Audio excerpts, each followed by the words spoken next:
Well, welcome back, everyone. It's the world's most dangerous man, Ken Shamrock, which I believe makes this the world's most dangerous live Q&A. Ken, thanks for joining us.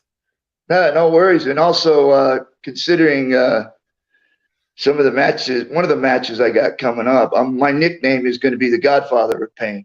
The Godfather of Pain. That's right. I don't know if that's better than the world's most dangerous man or not, though.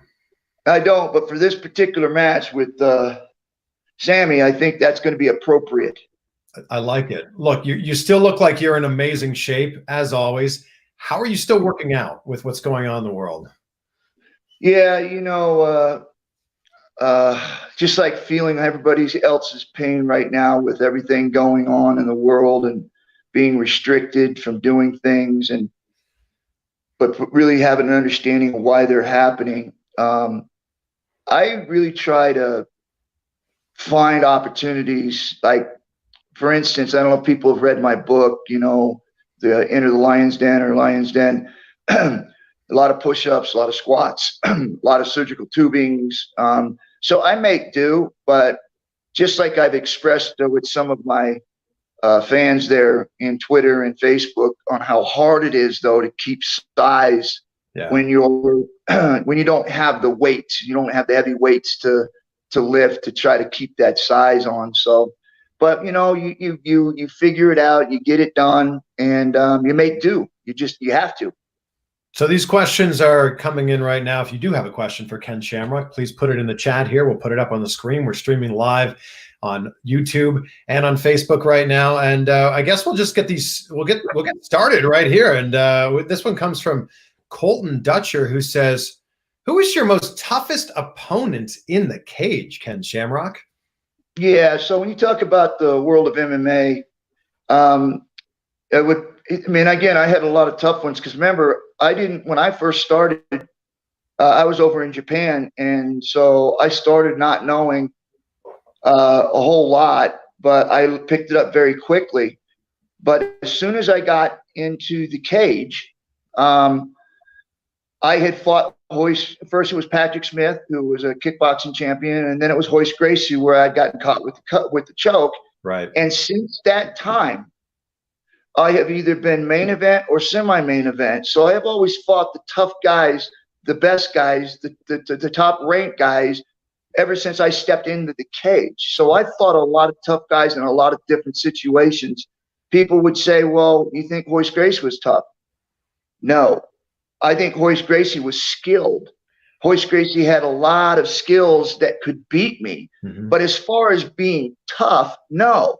I leave that to guys like Don Fry, Mark Coleman, guys that you just know, just tough as nails, and Henry.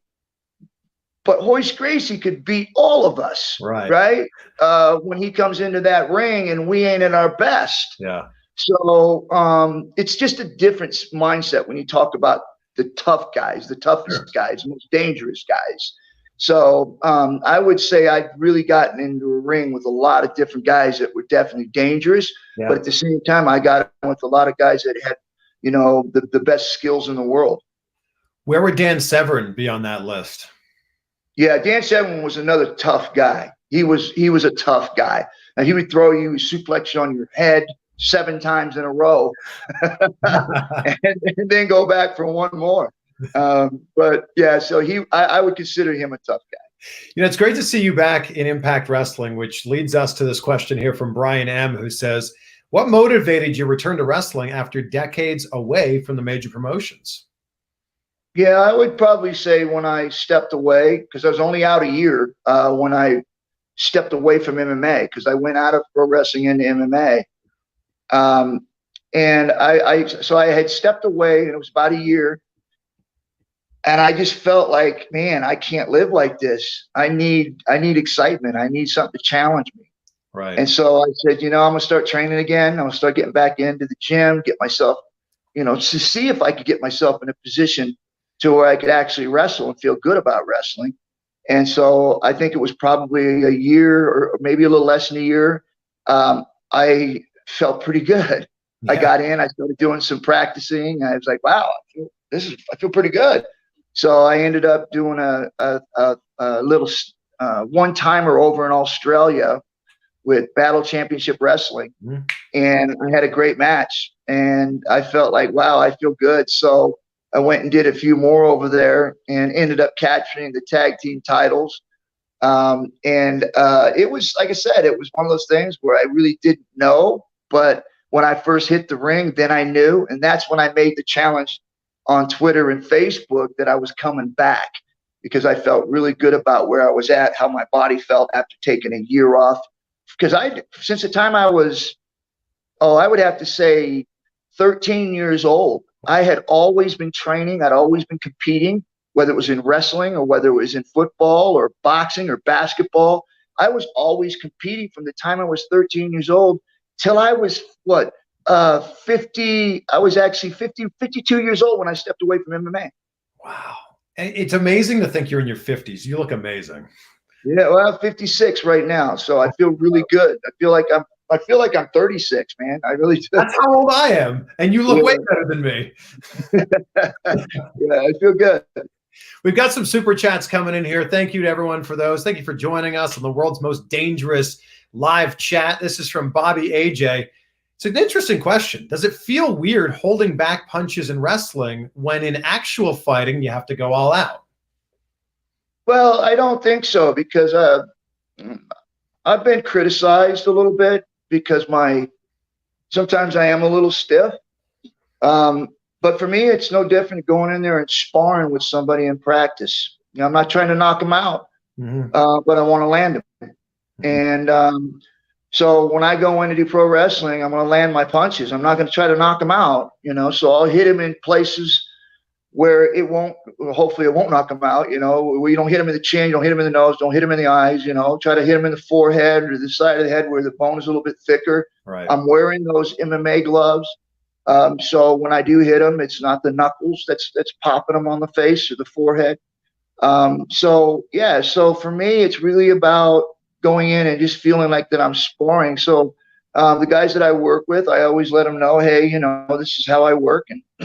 And most of them, at least from my experience, all feel better about that than they do something that doesn't land. So I feel I've been very fortunate to work with a lot of guys, especially coming back in Impact Wrestling.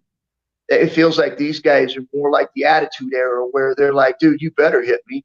I love that. Yeah. This one comes from Ozzy, who's watching in Australia. Thank you, Ozzy. Thank you for being awake at 4 a.m. or whatever time it is there. Out of your 3 fights with Tito Ortiz, which was your personal favorite and why? None of them. None of them. I felt like with the Tito Ortiz, that was when I was at that time where I had come back from doing the pro wrestling, and I was going back into the MMA. I'd fought over in Japan. I went 1-3 in Japan. I won my first fight, and then I lost my next 2. There were some battles though, so they weren't ones that I weren't, you know, could have went either way. But they were some great battles, and I'm not sure what company. There was Pride that I'd fought in, and so I had some great matches with Don Fry and one of the other big Japanese kids over there, where we battled each other, and then I had some medical issues that I had to deal with after that. But I had come back into the world of MMA, and I was still trying to find, because I'd been out for so long, 3 or 4 years. I was trying to find out where I was at, and it wasn't like I got a warm up thrown right into these big fights. Yeah. So I had to start right at the top again without any warm-ups. Yeah. So it was a tough go, especially being as old as I was, having to figure out the training, the regiment, how I could train. I can't train every day. I got to give my time to rest. You know, what kind of foods are going to work for me at being my age and being able to recover quicker. So it was a lot of that stuff going on while I was still trying to fight. But you know, here's the thing. I think I was 42 or something, 40 and 42 when I fought Tito. And Tito was like 27 or something in his prime. Yeah. And pound for pound, the best fighter in the world. He was just crushing everybody. There was no challenge for him. UFC was dying because they didn't have anybody there that was challenging and exciting and a face.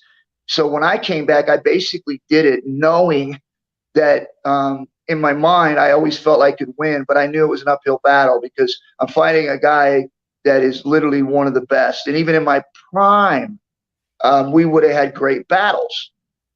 So I knew it was a very bad situation for me, but I did it for the sport. I did it for myself to challenge me. And I never step in the ring not knowing I can't win. I always felt I had a chance.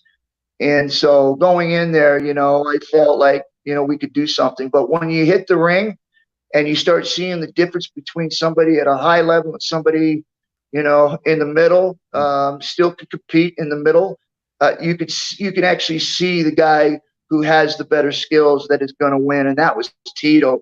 Tito was definitely somebody, in my opinion, that was one of the best at his weight class. And at that time, I think probably pound for pound the best fighter in the world. So it was definitely a challenge for me, but I wouldn't do, I would go back and do it again because anytime anybody asked me if I want to fight, I'd say yes. Yeah. Well, they were entertaining fights. You're obviously a UFC legend, UFC Hall of Famer. It's a new class now, which leads us to this one from Dan Trower 2507, who's in the UK. Thanks for being part of this. Thanks for the super chat, Dan. What do you think of Conor McGregor? I love him, man. I love him. I know a lot of people. I love him in the ring. I love him on interviews. I think he needs to be educated on our social media sites and the way the world works today. That anything you do outside the ring you represent something, and it can be easily taken away. Right. We've seen it happen to Mike Tyson. We've seen it happen to a lot of other people, man. And so, during the time that I was fighting, we got away with a lot because we didn't have quite the presence on social media that we do now. We're young, when we come in to fight and we've got the chance to be world champions and we have the world in our hands and we feel good. But the mistakes that are made can literally end your career. It can literally end you. Even stuff like John Jones, it's very sad because you got guys that are legitimately the best at what they do, and yet they go out and they don't understand the social media and how it can ruin you because of some dumb mistakes that you may make outside of the ring, not in the profession, because I think those guys have done a great job with interviews and within the ring and all that other stuff. But your personal lives are now at risk. Everything you do now is at risk. So I think just that education for these guys to understand that, hey, we live in a different world, man, and that everything you do, whether it's outside the fighting world or not, you represent something, and so now the world has changed on you, and you have to step up to that. Right. Well, this one, I don't know how you're going to answer this one. It's interesting. Alex Chu, who's in Mississauga, Ontario, says, MMA greater than pro wrestling? Well, I wouldn't say greater. I would say that they're both very entertaining, and it's kind of like apple and oranges, right? You like apples, great. You like oranges, great. Don't hate me for not liking one or the other. You just like them. But if you like apples and oranges, then you've got more to be entertained by. So I just say, yeah, if you're a fan of both, man, you've got a lot to be happy about. I want to ask you about this one. I find this interesting. This is from NDR. Thank you for the super chat on here. Thank you for everyone who's asking these questions, hanging out with the world's most dangerous man, Ken Shamrock. What are your thoughts on Jim Cornette? NDR is a fan of him, and he has said nothing but good things about you, Ken. Yeah, I know that, man, and that's funny too because he doesn't hurt, at least in my opinion. He doesn't hurt himself outside of pro wrestling. Like, he seems to carry himself properly. He doesn't go out and do something dumb out in the media. Everything he does is within character of who he wants to be in pro wrestling. Mm-hmm. And he gets people to hate him or he gets people to love him. Right. And to me, I think that he does a tremendous job at being able to carry his character. Even today, he's been in this business a long time. and he still carries that weight. He gets over, yeah. that's for sure.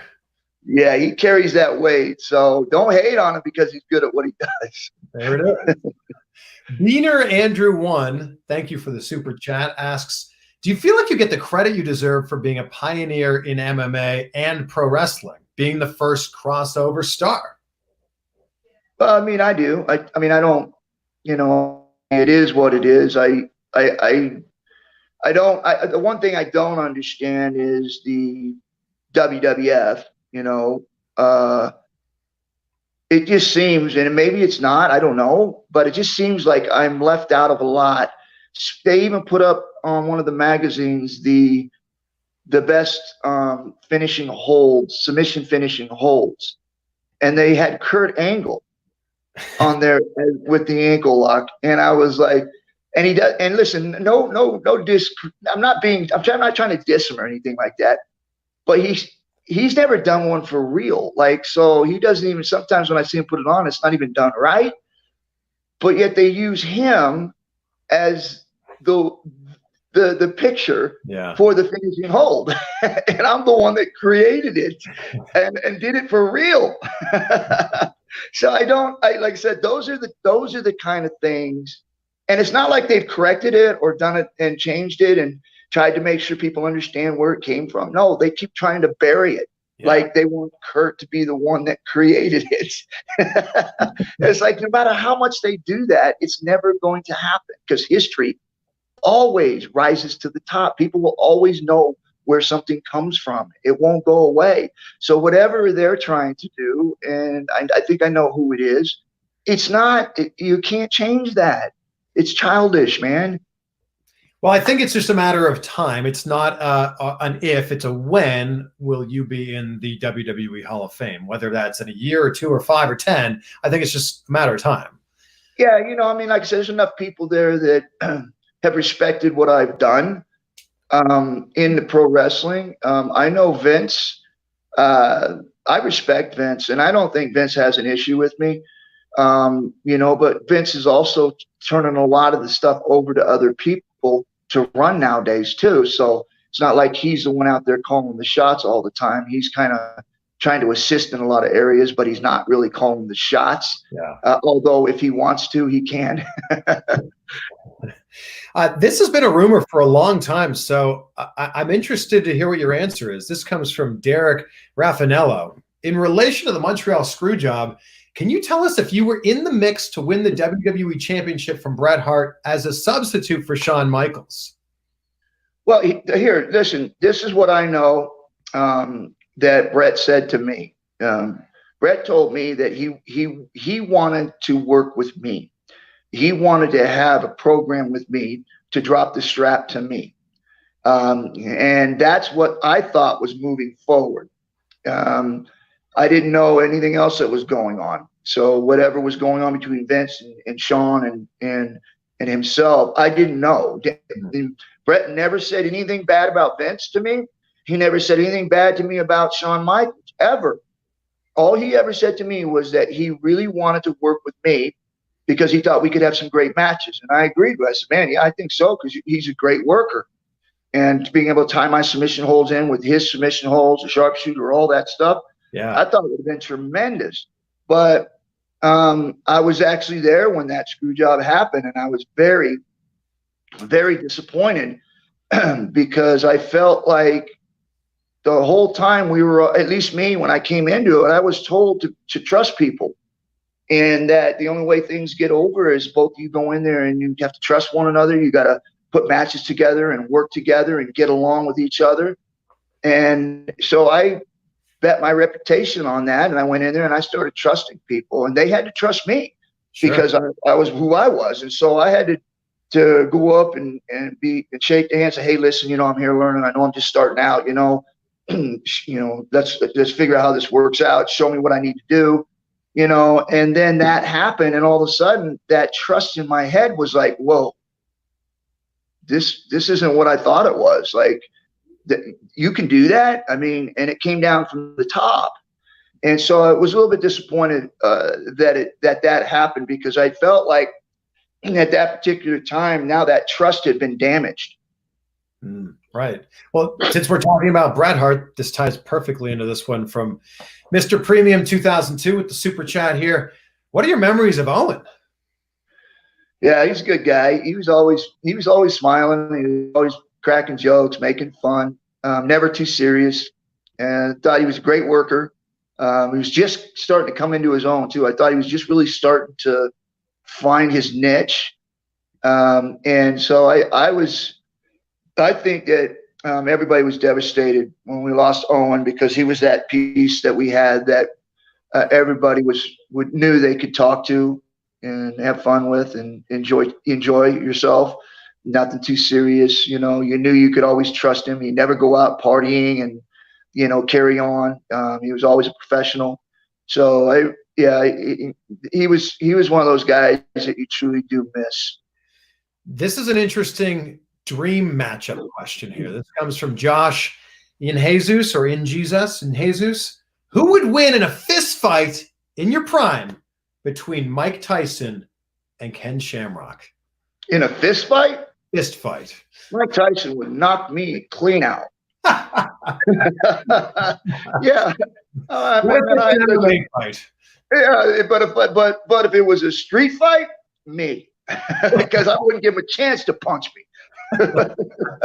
MMA fight, you win that one, obviously, right? Oh yeah. Listen, man. As a professional fighter, you know what your boundaries are, or you should know what your boundaries are. Fighting somebody who's done that and was the best in the world at it, he's trying to stand up with them. You don't got a chance. You're just somebody's that it's like me going into somebody and saying a boxer coming in and he's going to fight in MMA, like James Toney or any of those guys coming into MMA and they put him against Randy Couture. Yeah. Okay. There's definitely 99.9% of the chance that Randy's winning. Bibby42, thank you for the super chat, says, I read a while back that you were born in Warner Robins. Are there any areas or stores you used to frequent as a kid in that area or in the Macon area? I live there currently. Big fan, by the way. Yeah, I left Warner Robins. I think I was 5 or 6 years old. And so it wasn't, my memories there were pretty stressed. So there wasn't a whole lot of places we went. But I do have family there now. One of my brothers lives there, Charles Kilpatrick. And he's got a wife and some kids there. So we go up there frequently and visit. I was just up there, 6 weeks ago with Impact, I think it was, or somewhere around there. We got to visit with them. They came to the show, so we had a good time together. So yeah, I do have family there, and I love it. I do. I got to go back and visit now and stuff like that. So I love being down in that Atlanta area. It's a great place to go. Well, thank you to everyone who's asking these questions. We're going to try to get to all of them before the end of the hour. Big thank you to Ken Shamrock for joining us for the world's most dangerous live Q&A. Scott Lucky asks, knowing you're one of the toughest guys ever, is Steve Blackman a real tough guy? Yes. Steve was a natural. I mean, he was one of those guys where he's like Owen, right? Straight up business guy, good person. If you knew him, he was a good dude. You could talk to him, he joked, you have fun. But if you didn't know him, you didn't want to approach him. I mean, he had that look like, yeah, if you say the wrong thing to me, I'm going to put my fist to the back of your head. And he probably could. But once you got to know him, man, he's a really good guy. I enjoyed him. I spent a lot of time traveling with him, and we were good friends. I don't know how much of AEW you're watching, but can you speak on the AEW product and your opinion of modern wrestling versus the Attitude Era? Yeah, I like AEW. I think that they're very talented. It's a different type of wrestling, right? I mean, you're almost going back to the Japanese style stuff where but they're putting a little more selling into it. But the moves, they're these constant chain moves where everything is chain wrestling together. And then you got WWF, right? Whereas they don't have enough of the chain wrestling, but they got the storylines. Right. And so it's almost like if you could put the two together, then you would have that Attitude Era. You would have the attitude. You would have the chain wrestling. You would have the storylines. You'd have the selling. You'd have the tough guys. I think the mixture of those two is what we're trying to get. Right. Yeah. I just signed on for the same video game that you signed on for, Virtual Basements wrestling game.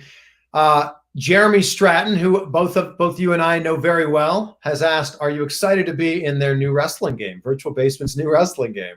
Yeah, Virtual Basement, we did a deal with them a week ago, 2 weeks ago, and I'm excited because, here's the thing.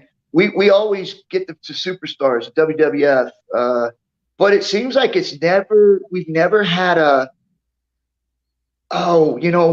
independent wrestling, a game where you can go out with your own local heroes or people around that you've been watching all the time, not on TV, but in person because they're traveling in your area. You get to see them, shake hands, get autographs. And now you get to have them on a game and you get to play that game. And so for me, it's a very exciting time in pro wrestling where you have your superstars and you have your independent wrestlers. And in my opinion, they're all superstars. And so now the fans get an opportunity to really be able to even have them go against one another, be able to wrestle each other. And to me, that's a fun time in wrestling. You can actually have guys that you know that maybe even you grew up with, or went to school with, or whatever. But now you can actually play them on a video game. Yeah. So it's an exciting time in the video game industry. Well, I just signed on. I'm going to be the ring announcer for that game, so it is going to be an honor to say, Shamrock. Yes, the Godfather of Pain. Well, only for that one match. This is an interesting throwback question here. Where does Sakuraba rank on your all-time opponents? He was Alex Chu, who asked this question. His favorite fighter, one of his favorite fighters back in the day. Yeah, I was a little disappointed when we fought because they called the match. There was some funny stuff that went on. Of course, that's Japan. I grew up there. I started there, so I know what they do. So you can't tell me I don't know because I do. It was funny because they had water in his corner, and I slipped on that. My foot went through the rope. He went to swing at me. Didn't really even land, and I slipped through the ropes. Got right back up, and this was like the minute, 2 minutes into the fight. We even hadn't gone to the ground yet, and the referee steps in and stops the fight. So I never really got a chance to really get to go against him. Like I wanted to be able to have a fight against him, so I could really challenge him to see what his levels were. And that didn't happen. So for that, I was really disappointed that I didn't get an opportunity to be able to continue to keep fighting there, and especially me being who I was, for them to stop it that fast. There was a couple other fights in my career that people jumped the gun, especially in my later years. They were really jumping in quick on me, and just very disappointing knowing the character that I have, knowing some of the battles that I've gone through, that I don't know how to take care of myself, and I don't know when I'm hurt. And a referee standing way away from me that's not in my body knows more than I do. That was very, very disappointing. And I would have like I said, I have some in my career that I'm very disappointed in, and that's one of them right up there with it. Well, we're getting questions here from MMA, WWE, Impact Wrestling, UFC, all across the board, video games. Here's one from Kyle Konzi, who says, if you were offered a future match at WrestleMania, who would you like to have a program with to lead up to that match? Oof. I think we all know who we'd like to see that UFC versus UFC guy with. Yeah, that was one, and then I've got Goldberg. I would love to have one with him. A lot of people complain that he's too rough or used to. That's perfect for me. Like me and Van Vader, I think that we could have great matches because both of us love to work that way. I think that Brock Lesnar, obviously, with us coming from the same kind of road, if you say, and I thought we could have great matches. Kurt Angle was another one we never got to do, which was the ankle lock match. I thought that would have been tremendous. And there's like a lot of other ones do make sense. Bret Hart, and I just don't understand how that never materialized. We were both there at the same time. We both wanted it. and it never came about. I didn't understand that one either. But I can't complain too much because I got to work with guys like Shawn Michaels. I did get to work with Bret Hart. I did get to work with, big show. I got to work with a lot of guys, all the top stars, and then run a program with The Rock. And we had great matches. So I can't say I can't really complain that much. But again, like I said, if you look back on it and you're going, well, if you could have done something, those are the ones I wish would have happened. Yeah, well, and now, like you said, I think you versus Brock is a match that still could possibly happen. Yeah, I truly believe with where I'm at right now in my life and with my body and the way I feel like I could, really put on a great show. I think that's a match that would definitely love to happen. But again, like I said, sometimes there's just things that you don't know that are underneath the surface that's not going to allow it to happen. I don't know what that is either, but to me, it doesn't make sense that it doesn't happen. So, but whatever it is, that's something I don't know about and I can't control. Well, this one's from Jacob, who's joining us in my home country of Canada. Thank you for the super chat, Jacob. Considering you were one of the first MMA fighters to go to wrestling, is MMA's skill set easily transferable to the wrestling ring? It is. But it's also, you have to be able to transition from that shoot style into the entertainment style. And I think that's the tricky part, is being able to do these moves and put these holds on without hurting somebody. But at the same time, you can't help it because the way the moves are, if somebody rolls the wrong way or does something stupid, trying to get out of it when they shouldn't, then, you could hurt yourself. So there's a lot of that is very, very tricky to transition into pro wrestling. But if you're really good at it, you can do it. I've seen a few of these, so I'm interested as well. Are you still training with the Lion's Den? No, I'm not training with the Lion's Den. I still have the Lions, the domain of the Lion's Den. I still have control over that. But I don't do that because right now where I'm at is basically building my own businesses. I feel like running the gym, I had to get out of it because there was, especially if we see all these turnkey gyms, Anytime Fitness, all these gyms that are really easy and they're like $9.99 or $19.99. In order to do an MMA gym, you got to pay trainers, boxing trainers, coaches, MMA trainers, fitness trainers. You've got to have people there that are going to be able to guide people without getting hurt, because these things are dangerous when you're actually running people in that don't know what they're doing and you're training them. So you can't just let them go in and do it on their own like you can with weights. Right. And so people are a lot more they're actually going more towards that fitness market with bikes and weights and stuff, cardios, yogas, stuff like that, instead of the actual boxing or kickboxing and grappling. Anybody that's going into that usually has a mindset of wanting to do it. And most of them, when they're trying to do it, are spending their money on diet and food. And then they have to get people to train them. Then they have to spend money on training them.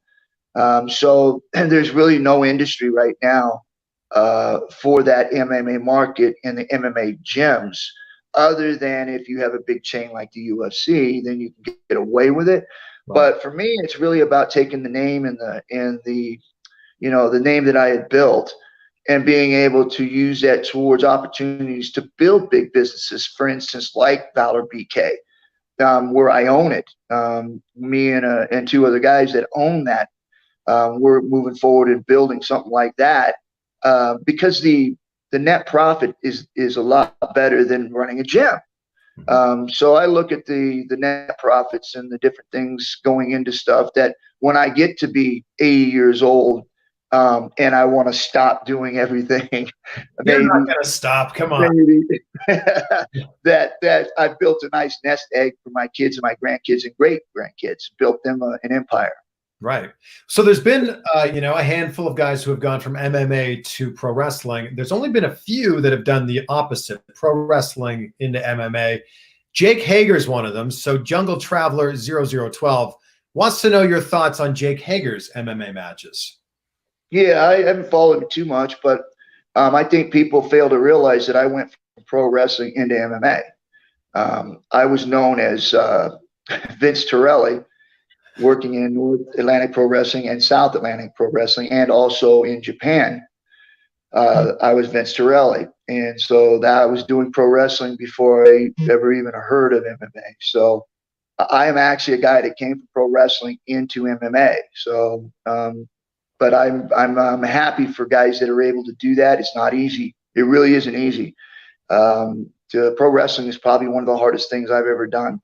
And I'm not talking about physically, even though that's a part of it, but there's the mental aspect of it. There's also the aspect of trying to work on storylines and people to believe what it is you're doing. And there's just so much to it. And then actually the bumps that you take, people don't understand, man. That's like being you're in a fender bender 7 or 8 times every 10 days. That's what it's like. It's like being in a car accident, not a big one, but like a fender bender. Every 7, 8 times every 10 days, because you're taking those bumps and your body's getting slammed and thrown and kicked and dropped, and it's just your organs on inside are taking that pounding. And so it's a tough go, man. It's something that I've always tried to get people to understand when they talked about MMA and pro wrestling, which one was tougher.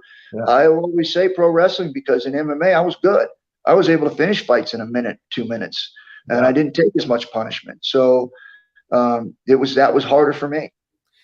Is there anything in the wrestling ring now at 56 that you can't do, in the late, 20 years ago? Yeah. I can't take pile drivers. I can't. There's things that I can't have people do to me. Okay. But there's not much stuff that I can't do. Like I can do hurricanranas, I can do dives over the top rope. I can do, kicks and drop kicks, anything. I can do anything. I'm very fortunate, to be able to be doing the things that I do with the injuries that I've had. But I've always been one of those kind of guys that healed quickly. I healed good. But I was very, very, very physical too on my rehab. I always got in when I was very aggressive with my rehab to make sure that I was at 100% coming back out. This is from LOL. Thank you for the super chat. How did your workout change from MMA to WWF? Well, that's kind of what I was talking about now. That's a great question too, because I just went through that with talking with people on social media, trying to find gyms to work out at. People are like, well, yeah, you could do the Lions Den workout. And I was like, man, I'm trying to put muscle on. I'm trying to put size on. I'm trying to get stronger. I can't do that with these cords and, all these other things on. And then they were talking about, getting sandbags and lifting cement buckets. And I'm like, yeah, but it's snowing outside. It's like, I'd have to, but there's nowhere to walk. There's nowhere to like it. So it was kind of tough, because it really is. The training is different, because you're more wanting to be cardio shape in fighting, and also have some strength and flexibility. And in pro wrestling, you want to have strength and muscle, but you also want to have cardio. So in fighting, you want to be a little bit leaner so that you're a little bit more flexible. And in pro wrestling, because the guys are so much bigger, you want to make sure that you have a little more muscle, a little bit more strength with flexibility and cardio. I think this is a really interesting question here, and I'm interested to see what you say. Khabib versus Tony, who's your pick to win? Oh man, Khabib, until somebody beats him. It's kind of like Conor McGregor, right? I mean, until somebody beats him, you got to pick the guy that's winning, that's dominating, because I didn't see anybody that challenges Khabib right now. And I get what Khabib's doing, and I understand it, not fighting Conor McGregor because he already beat him once, and Conor hasn't earned it because of the stuff that he's doing outside the ring. I understand that. It's just like John Jones, right? I mean, when are they gonna stop John Jones from doing what he's doing? Because all they're doing is enabling this guy to turn out into something bad, because their consequences are not bothering, because there is none. The same with Conor McGregor. I think Conor a little bit different. I don't think Conor's as bad as Jones. No way. But there's got to be those kind of things that happen. And I think what Khabib's trying to do is lay that foundation on why should a guy get another shot at something if he's not, if he's embarrassing the company, if he's out doing things that is not good for the company. Why would I give a guy a shot like that when I've already beat him and he hasn't towed the line and been responsible? So I get what's happening on that.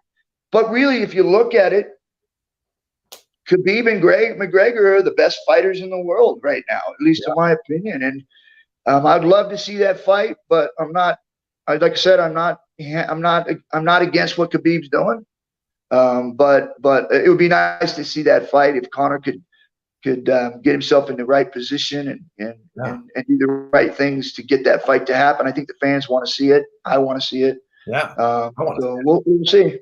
We've had a few questions here about wrestling training, one from LPD Ninja and another one here also from Scorpion King 116. Thank you both for the super chat. This one from Scorpion King 116 says, Mr. Shamrock, you are one of the reasons I started watching wrestling when I was a kid. Any advice for someone who wants to get back into the squared circle? Yeah, I don't know, because the question doesn't really tell me a whole lot, because I don't know where you're at. I don't know how old you are. I don't know what your situation is, like as far as your physical body. But I would say this: definitely go in and practice. Do some things that, or at least try to put yourself in a position to do some things that you did when you were younger, if you wrestled before. If you're a first timer and you want to go in and wrestle, I think get with a reputable trainer. Get some matches under your belt, train for at least a year, so that you're getting the psychology down, getting the bumps down, getting all the little things that are necessary to put a match together down, and then go in and just have a solid match. Don't try to do things that you're not comfortable with. Always stay with a solid wrestling match, headlock takeovers, covers and pins, the proper way to cover and pin. And simple wrestling moves like duck unders, takedowns, headlocks, arm bars, arm drags, all those little things that are simple, that you put a simple match together, put a nice solid wrestling match together, and then you could build off of that. And I think a lot of people don't take into account the fact that you should be in the gym. If you want to be a pro wrestler, it's so important to have that cardio, so important to be lifting weights, which ties into LPD Ninja, who says he doesn't have the money to go to a wrestling school right now. I'd say get into the gym and just start lifting weights. Yeah, I mean, things always kind of mountains and valleys in life, right? You're sometimes you're down, sometimes you're up. And so when you're in the down stuff, you got to figure out ways to keep yourself in a position to take advantage of the mountains. When you get up, you got to be able to make sure that you're in position to be able to take advantage of those up times. And the way you do that is when you're in those down times is do whatever you can to stay in a position to be successful. So in this situation, you don't have the money to be able to go to a wrestling school. So you go out there and you do road work, which is running. Put a weight vest on. If you don't have a weight vest on, carry water jugs. Whatever it is that you can make a lot of stuff to get yourself going. And then if you can't afford weights in a gym, then you do squats, body squats, jump squats, push-ups, pull-ups at the park. There's so many different things that you can do to just keep your body fit and ready to go when you have the opportunity, because every one of us always goes through mountains and valleys. And so when you're in those valleys, man, you got to figure out how to stay up, at least put yourself in your valley, put yourself in position to when you're on top of the mountain to be able to take advantage of those times. Well, it's been great having the world's most dangerous live Q&A here with the world's most dangerous man, Ken Shamrock. About 15 minutes left, so please keep those questions, those super chats coming in here. Talking about people going from MMA to wrestling, Mitchell Hagginson wants to know your thoughts on Ronda Rousey joining WWE. Yeah, I think it's awesome. Thought she did a great job too. I love it when people come in and they challenge themselves to do something different. I've always thought that. And some people make it and some people don't. But here's the thing that I'm disappointed in is when somebody does try it and the fans just crash on them. Like now, all of a sudden, they're not as good as they are in pro wrestling. Like nobody wants to see them in pro wrestling anymore because they weren't successful in MMA. But why? I don't understand that. This guy, guys and girls who have gone over and crossed over into whether it's the opposite from MMA into pro wrestling into MMA, why hate on them? Because in my opinion, they're much, in my opinion, I would appreciate them much, much more because they tried something different. They threw themselves out there. They put themselves in a bigger pond with bigger fish, and with them not having the experience that they had in the other, but yet they jumped in and said, hey, it's a dream of mine. I want to try it. And they fail at it. Doesn't make them any less of what they were doing that made them the superstar in the first place. So I would say, man, give it a break, man. Guys go and girls go and try things, man. You should be able to pat them on the back. Hey, I couldn't have done it. I couldn't have been able to jump in there and do something like that because 90% of the people in the world cannot do that. They can't jump into something new and be successful. Right. So why would we hate on somebody that tries it and then doesn't do it? Yeah. My friend and actually college roommate, Alex Chu, says, I heard there was supposed to be a fight between you and Frank Shamrock. What happened with that? Yeah, I mean, there was some things that went on early on that were me and my brother were supposed to fight, and it just never came up. Probably best for me because he might have beat me. It don't matter. I always say this: don't matter how mad you are, you still can't take away the best man, whoever's going to win. I don't care how angry you are, you can't change that. But he was good. You know, he was good, and especially at that time in his life, where in my opinion, he had beaten Tito Ortiz. You know, he was pound for pound at that time, and I think it was 170. I think it was. Or maybe it was 185. I think, yeah, 185. That he was pound for pound the best. Nobody could beat him. So there was a time in there where Frank rose to that level. But for whatever reason, that fight did not happen, and who knows what would have happened, but I'm kind of glad now I'm sitting where I'm sitting right now, and it didn't, because it might have really hurt our relationship that couldn't have been mended. So yeah, it's pretty cool that whatever reason it didn't happen. So I'm not sad about that. Yeah, we're getting some great questions here, so please keep these coming in. Now there are 12 minutes here with the world's most dangerous man, Ken Shamrock. Marcus Lynch asks, did you design the Lion's Den cage for WWE? And what was your input for that match? And what style did they want that match to be? More MMA or more wrestling? Yeah, I had a say in it of my thought, what I thought it should look like. I didn't put the weapons in, though. So they hung those weapons at the top after the first couple times we used it to make it more exciting for Steve Blackman. He got to get his kendo stick and beat the tar out of me. But I don't know. I enjoyed being a part of that, the process of that. It was fun. It was challenging because it's not like you could slide out of the ring. And you had to work off of something that wasn't going to bounce you off. You had to actually go up on it. Yeah. And so it was really fun. The guys that I worked with, Steve Blackman, Owen Hart, even Vince McMahon, it was a lot of fun, and we enjoyed it because it was something that was different. I brought something different to the world of wrestling. Just like when I first stepped in the ring, I brought something different to the world of pro wrestling, and now we see it everywhere in pro wrestling. But it was fun, and I was really, really happy to be a part of that and be able to challenge the fans on how they watch pro wrestling. And we see it today, man. It's got Ken Shamrock and everything written all over it now. We see your arms a little off camera here, and you're obviously insanely jacked. So, Jay wants to know, what's your diet look like? Well, I'm like, I kind of watch it, but I'm not crazy strict on it. I just want to make sure I'm getting 3 to 4 meals in a day, along with a pretty good 2 good snacks. So six supplements that I'm taking. Count as meals? Snacks too, because you're talking about cans of tuna fish, fruit, fruit, carrots, stuff like that. That could be snacks.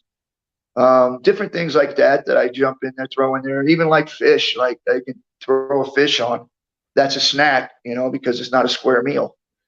So there's I got 2 snacks in there. Like if I get hungry, I can go ahead and put together some stuff in there that, like for instance, fruit and carrots and celery and different things like that I can call, even peanuts, stuff like that I can call as a snack. It's not a meal, right? But I'm still getting some supplements from it.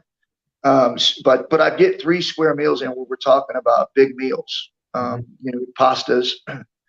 I talk about the vegetables, talking about protein, whether it be steak or chicken or turkey, just to make sure that I'm getting those 3 square meals. And then after that, I can eat, if I want a bowl of ice cream, I have a bowl of ice cream.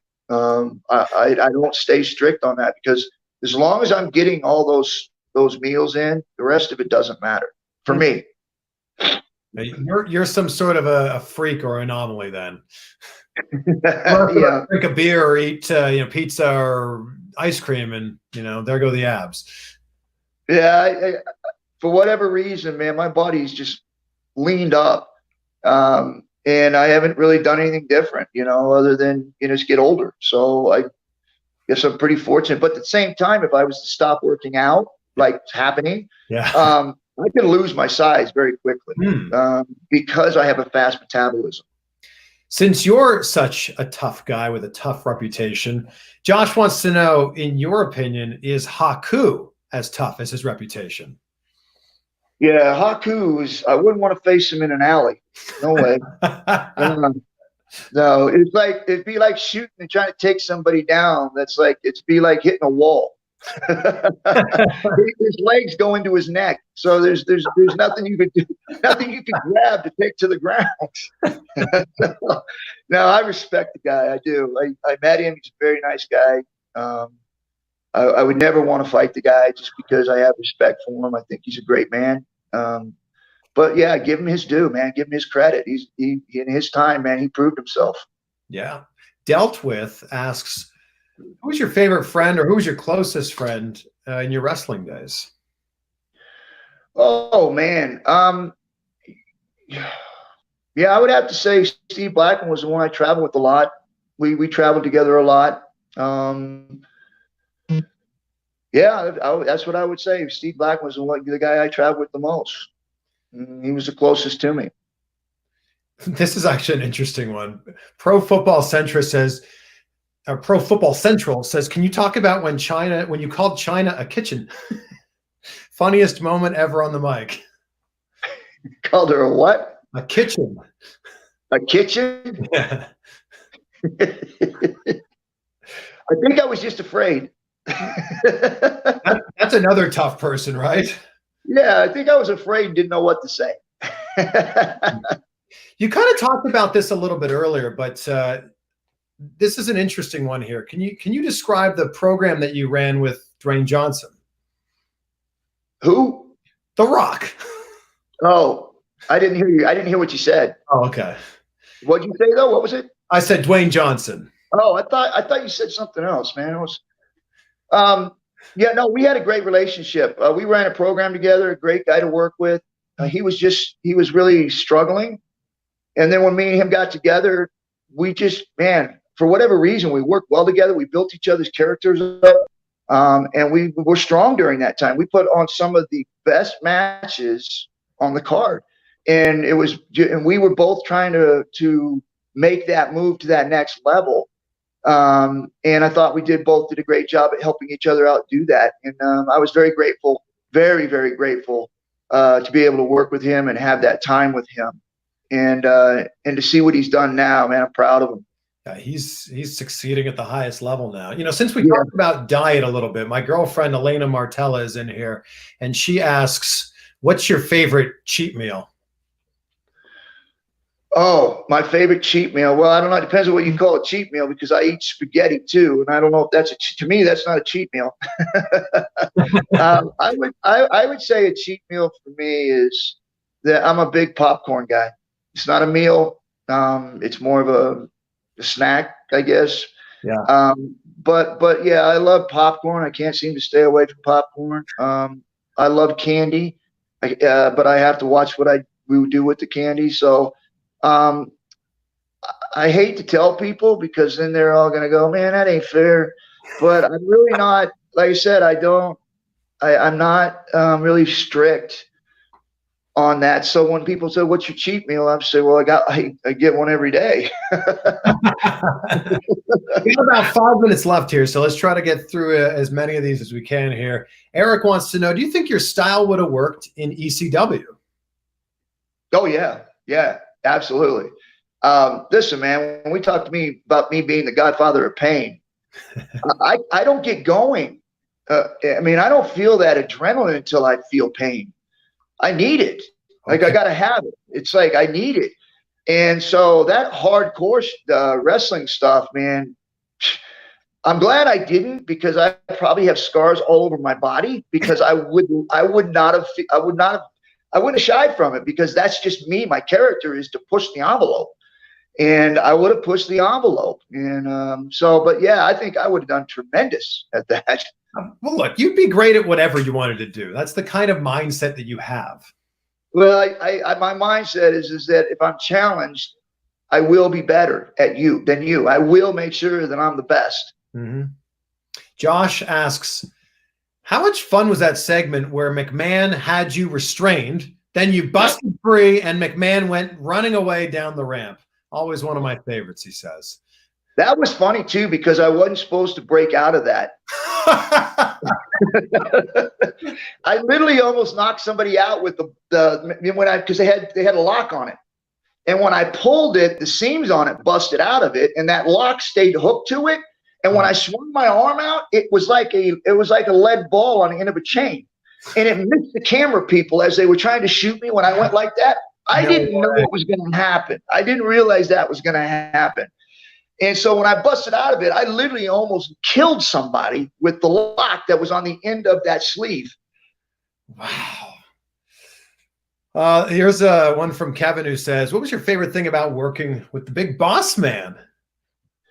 That was fun.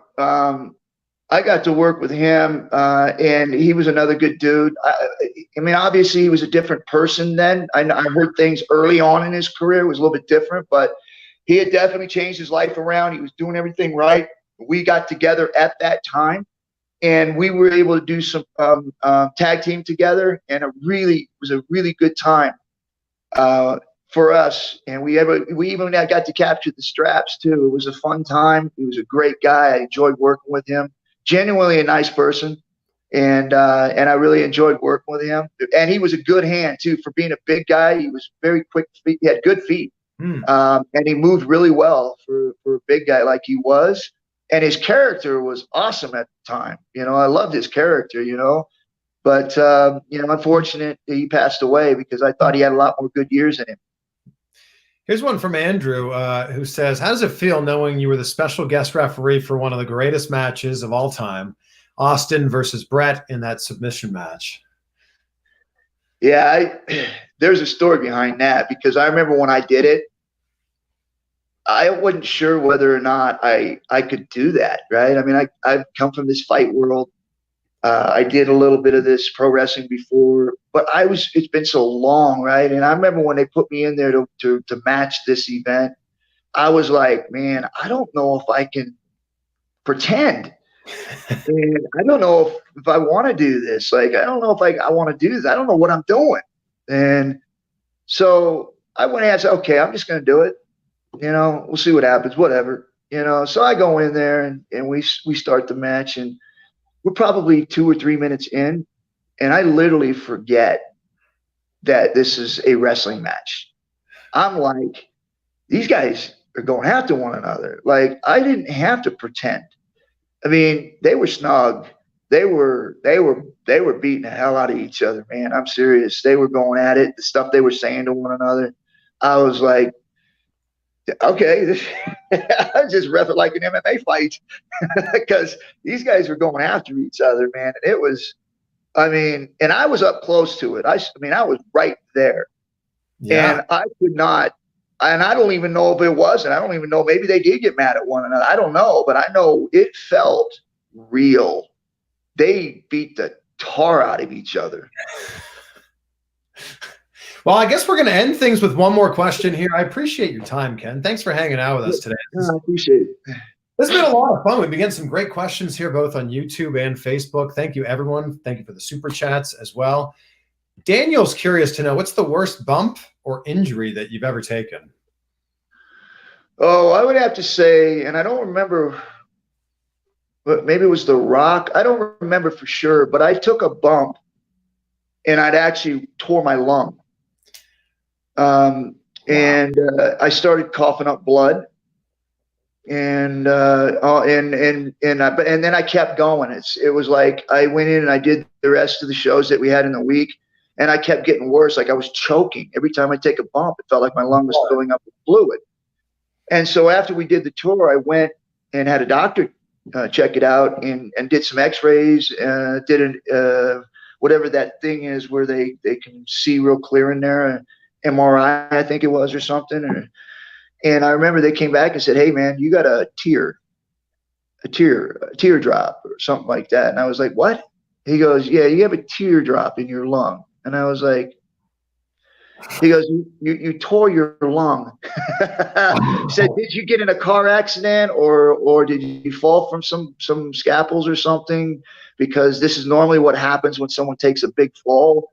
Their lungs rip open and they end up filling up with blood and they choke to death." And I was like, "I've been choking, but I'm a pro wrestler." And he goes, "Okay, that's it." He goes, "Yeah, you tore your lung and you're going to have to take some time off to let it heal back up again, because if you don't, it's going to stay open and you're going to drown on your own blood." And I was like, "What?" Oh my God. Yeah, so that was the most uncomfortable I felt, was when I was doing that. And it felt like every time I took a bump, it felt like I was starting to choke, like my lungs were filling up with fluid. Well, that's what it was that I ended up tearing my lung from a big slam I took. I don't know if it was a slam. I don't even remember. I just remember that's what they told me. And I don't remember what actual bump or what slam it was that caused it, but I thought it was when I was with The Rock. I'm not sure. Wow. Well, I mean, if we already didn't think you were the toughest man on the planet, I think that we now think that after hearing that you tore your lung and then kept working. Yeah. Yeah. What a badass you are. It's amazing. I don't know if you say that's a badass. I think you call that stupidity. Maybe that too. It's a pleasure hanging out with you, Ken. It's at Ken Shamrock Official on Instagram, at Shamrock Ken on Twitter. And thank you, everyone, for asking these great questions, for these super chats. And Ken, thank you for spending the last hour hanging out with us. Hey, I appreciate you guys. And listen, I know we're all stuck at home and, we've got nothing to do. I'm on Twitter a lot. I'm on Facebook a lot. I'm also talking about the stuff that's going on in the world. So if you guys want to come in and chat and talk about it, insult me on my thoughts and my beliefs, I'm welcome to that. But don't get angry and mad and tell me that you're gonna unfriend me now, because that hurts me. Don't unfriend Ken. This has been Ken Shamrock. Tomorrow we've got Barbie Blank, aka Kelly. So bring your questions for that. The world's most dangerous man, Ken Shamrock. Thank you again, my friend.